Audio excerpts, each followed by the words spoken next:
Hey guys, it's Necromus here. I got another exciting character essay for you today, talking all about Reiko, and how NetherRealm Studios wasted the potential he had for his Mortal Kombat 1 comeback. Okay, so my problem with Reiko's return is that his character arc stayed practically the same. Back in the 3D era, he was just a Shao Kahn wannabe who led the Khan's army, and nowadays, they transformed him into a Shao Kahn bootlicker. It's fine to have goons for the big bads, but Shao wasn't even a big bad in this game, just a disgruntled general. Reiko could have been a leader from a rival army, or even secretly plotting against Shao to take over as the general. Reiko dressed up as Shao Kahn in the 3D era, and even used a hammer nearly identical to the Wrath Hammer. Whereas the new timeline did differentiate him into his own, more unique character, he's still very closely tied to Shao Kahn, and comes across as nothing more than a bootlicking grunt in the story. Not exactly a deep change. All of the other returning playable 3D era characters got the revamp they deserved. Well, except maybe Natara, but that's more of a result of having Megan Fox butcher the voice acting than the writing for the character. Ashra, Havoc, and Li Mei were all rewritten and given more relevant roles, mostly for the better, and they were actually developed as characters in this new timeline. Havoc is debatable, as he was kind of reduced to a jobber in this timeline. However, he's still a badass character that changed throughout the story. Plus, I feel like the story expansion DLC is going to bring more of a focus on Havoc, so we'll have to wait and see. Regardless, that's for another video.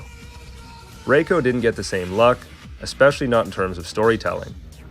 The entire story could have existed without Reiko in this timeline, and nothing would have changed.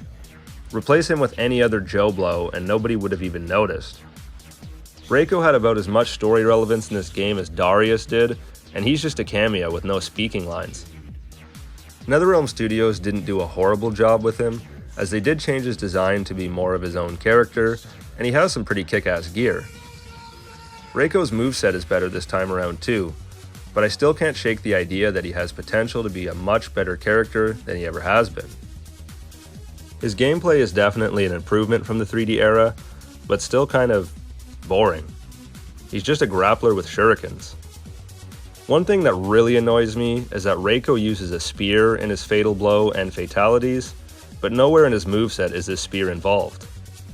I feel like having a weapon could have definitely helped Reiko's case here, as seeing him maim the opponent in his fatality with it is badass and fitting for him, but it really just feels like something they shoehorned in for the finishers because they didn't have any good ideas for him otherwise. Most of these 3D characters have potential to be exciting additions to the rosters, and they didn't do enough with Reiko to prove that. Yeah, sure, you could say, don't fix what isn't broken, but let's be real, Reiko was pretty lame in the old timeline, and always just felt like he was jealous of Shao Kahn and wanted to be him. That's not a very unique character, and neither is being a hype man. The Mortal Kombat X comics so far have the only interesting version of Reiko, as far as I'm concerned. Reiko was his own villain. Granted, he was being used by Havoc the entire time, but it was a welcome change seeing him stand on his own as a villain and not just be Shao Kahn's lapdog.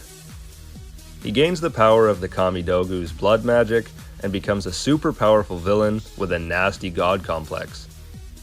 Eventually, this blood magic kills him shortly after he realizes that he's been a pawn for Havoc all along. But man, what an arc. After seeing how cunning and badass the comic books made Reiko, Mortal Kombat 1's version was such a letdown. They just watered him back down to what he's always been in the games instead of developing further on what the comics started. I think the comics play a big role into why I consider Reiko from the game's wasted potential. He's so far removed from the villain he was in the books. He's just a forgettable lackey, and while all these other characters got huge improvements, Reiko stayed unchanged. It's a shame.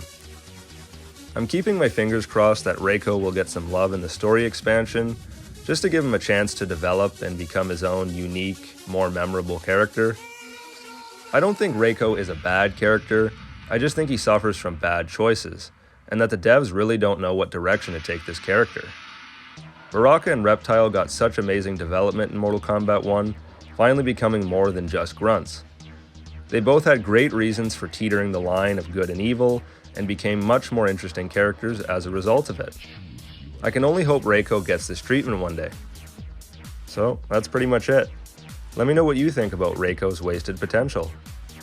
Thanks for watching, guys. As always, this has been Nick from us. See you later.